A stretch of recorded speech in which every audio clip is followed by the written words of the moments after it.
Morning dear student. 23 जून 2021 के इस current affair की वीडियो में आपका स्वागत है और उम्मीद है कि आप बिल्कुल स्वस्थ होंगे और अपनी तैयारी कर रहे होंगे। ठीक है, आइए देखते हैं आज की इस वीडियो का पहला क्वेश्चन। क्वेश्चन नंबर 1 है, विश्व संगीत दिवस यानी कि वर्ल्ड म्यूजिक डे निम्न में से किस दिन मनाया जाता है? ऑप्शन नंबर डी यहाँ पर सही होगा, 21 जून को मनाया जाता है। आपको पता है कि 21 जून को योगा दिवस भी मनाया जाता है, ठीक है, तो कंफ्यूज नहीं होना है। 21 जून को विश्व संगीत दिवस भी मनाया जाता है। इसको सर जी याद करने का बहुत आसान तरीका है। देखिए, कई बार योगा के साथ तो ऐसा नहीं होता है, योगा तो खास करके पीसफुल जगह पे ही होता है, शांति में ही होता है। लेकिन जैसे कोई भी एक्सरसाइज होता है, आप जिम वगैरह में जाएंगे तो क्या होता है, म्यूज़िक संगीत बजता रहता है और साथ ही साथ एक्सरसाइज भी होता रहता है। उसी तरह से योगा में भी कई बार क्या होता है कि जब आप किसी शोरगुल स्थान पे होते हैं, ठीक है, तो उस आवाज़ को दबाने के लिए आप क्या करते हैं कि अपने रूम में एक पीसफुल म्यूज़िक बजाते हैं। क्या करते हैं, एक पीसफुल म्यूज़िक होता है ना, मेडिटेशन के लिए, ध्यान के लिए, योग के लिए म्यूज़िक आता है उसके लिए, तो वो बजा करके योगा करते हैं। याद रहेगा। अंतर्राष्ट्रीय योगा दिवस तो आपको मालूम है कि 21 जून को मनाया जाता है। और उसी के साथ बिना म्यूज़िक के योगा कैसे करेंगे आजकल के बच्चे, शांति वाली म्यूज़िक बजती है ना, तो उसी के साथ ये भी याद कर लीजिएगा कि वर्ल्ड म्यूज़िक डे और वर्ल्ड योगा डे, ठीक है, दोनों एक ही साथ मनाया जाता है 21 जून को। अब तो याद रहेगा, ठीक है। उम्मीद है कि आप रिलेट कर पा रहे होंगे। इसका उद्देश्य होता है कि संगीत के माध्यम से शांति और सद्भावना को बढ़ावा देना। अब देखिए, शांति आ गया ना यहाँ पर, और बिना शांति की योग नहीं होगा, है ना। योग का अर्थ ही है कि आपके अंदर शांति और सद्भावना आए, तो दोनों को रिलेट करके याद कर लेंगे, ठीक ना। और ये योगा दिवस से बहुत पहले से मनाया जा रहा है, ये 1981 से मनाया जा रहा है, 1981, ठीक। चलिए, उम्मीद है कि आपको अब ये याद रहेगा, भूलेगा नहीं। अच्छा, अगला है, भारत और किस देश ने हाल ही में हाइड्रोजन टास्क फोर्स लॉन्च किया है? अब ऑप्शन नंबर ए होगा अमेरिका। अमेरिका से 2 क्वेश्चन। अमेरिका की राजधानी और मुद्रा तो आपको पता ही है। अमेरिका के राष्ट्रपति, ये दोनों का आंसर आप कमेंट बॉक्स में दे देंगे, ठीक है। देखिए, अमेरिका में प्रधानमंत्री नहीं पूछता है कि प्रधानमंत्री कौन था या कौन है, मतलब लेकिन यहाँ का राष्ट्रपति मेन होता है, इसलिए राष्ट्रपति का नाम पूछता है। चलिए अगले क्वेश्चन की तरफ बढ़ते हैं। हाल ही में किस राज्य सरकार ने 1 वर्षीय पाठ्यक्रम योग विज्ञान को शुरू करने की घोषणा की है?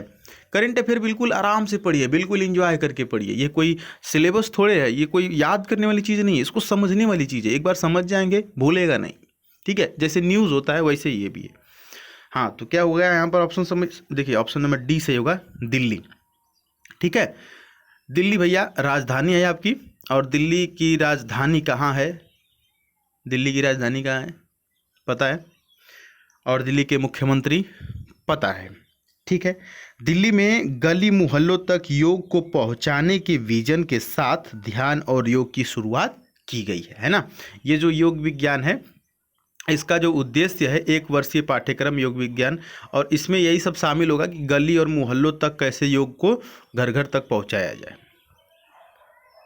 प्रधानमंत्री नरेंद्र मोदी ने अंतर्राष्ट्रीय योग दिवस के अवसर पर किस ऐप को लॉन्च किया है? ये है एम योगा। क्या है? एम योगा।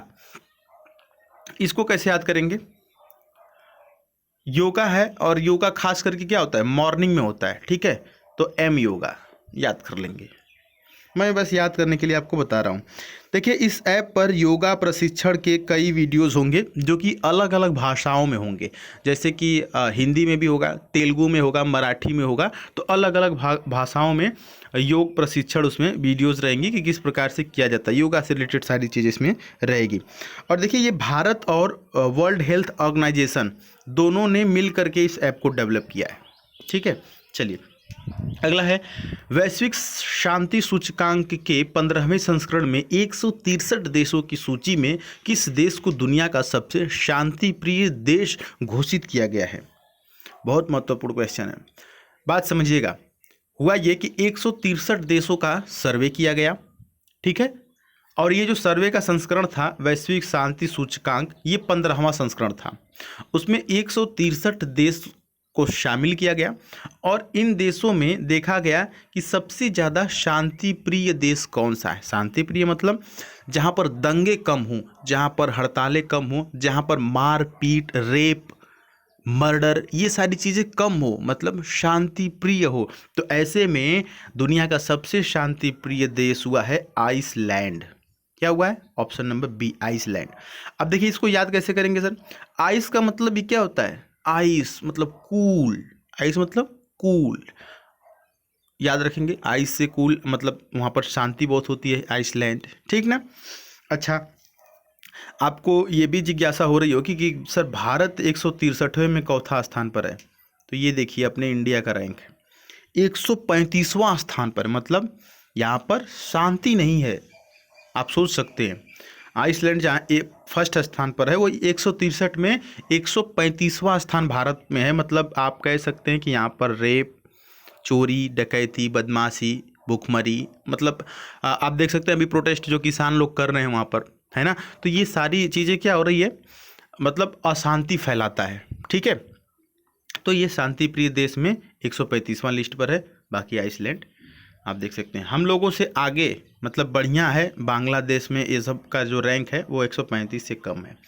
खैर, अगला question, centre for science and environment CSE द्वारा जारी ईज ऑफ लिविंग इंडेक्स 2020 में किस शहर को भारत के सबसे रहने योग्य शहर के रूप में नामित किया गया है? अब देखिए, ईज ऑफ लिविंग मतलब कि क्या यह रहने लायक है, ठीक है। शहर में रहने योग्य जो शहर है वो नामित किया गया है।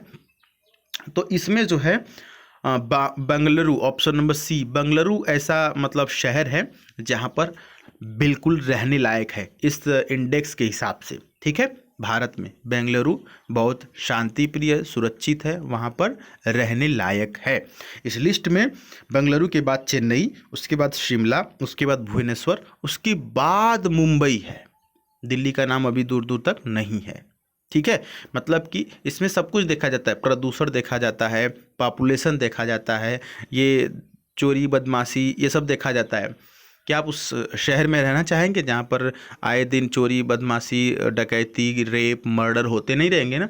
तो उसी प्रकार से वो सारी चीज़ों का सर्वे करके बताया गया कि बेंगलुरु जो है, बेंगलुरु ये रहने के लिए सबसे क्या है, सबसे रहने योग्य शहर है, सबसे शांतिप्रिय टाइप का है, ठीक है। तो आज के लिए इतने करंट अफेयर की वीडियो, उम्मीद है कि आप पूरा एंजॉय किए होंगे। देखिए करंट अफेयर का ऐसा सेक्शन है ना, आप इसको याद करेंगे तो कितना याद करेंगे, रोज़ 10-15 क्वेश्चन तो इसे बनते ही रहते हैं, है ना। तो मैं उसमें से 5-6 क्वेश्चन ही सेलेक्ट करके जो मोस्ट इंपॉर्टेंट होते हैं आपके सामने लाता हूँ और उसको आप डिस्कस कीजिए। अब मैं भी जो आपको ये करंट अफेयर बताऊंगा ना, तो ऐसी लैंग्वेज में बताऊंगा, ऐसी भाषा में, मेरा ऐसा लहजा रहेगा कि आपको लगेगा कि आप हमारे साथ डिस्कस कर रहे हैं, बात कर रहे हैं, ठीक है। तो एक डिस्कस के रूप में इसको पढ़ा जाएगा और आपको बताया जाएगा ताकि आपको याद करने में बहुत आसान रहे। और आप चाहते हैं कि ये चीज़ आपको बहुत ज़्यादा दिन तक याद रहे और बहुत ईजिली याद हो, तो आप क्या करिए कि इन इम्पॉर्टेंट क्वेश्चंस को अपने दोस्तों के साथ आप डिस्कस कर लिया करिए, या कोई नहीं भी समझता है तो उसको ज़बरदस्ती छेड़िए उस टॉपिक को और बताइए कि अरे यार दुनिया का जो सबसे शांति प्रिय देश है पता है तुमको, वो आइसलैंड है, लेकिन भारत का 135वां रैंक है, ये तो सही बात नहीं है ना। तो ये सब चीज़ें आप जैसे ऐसे डिस्कस करेंगे ना तो क्या होगा, आपको याद हो जाएगा, ठीक है। उम्मीद है कि आप मेरी बात समझ पा रहे होंगे। तो टेलीग्राम पर भी आप जुड़ सकते हैं क्विज और इस प्रकार से सारी चीज़ें पाने के लिए द सुधीर पांडे सर्च करके। मिलेंगे अगली वीडियो में, तब तक के लिए जय हिंद, वंदे मातरम।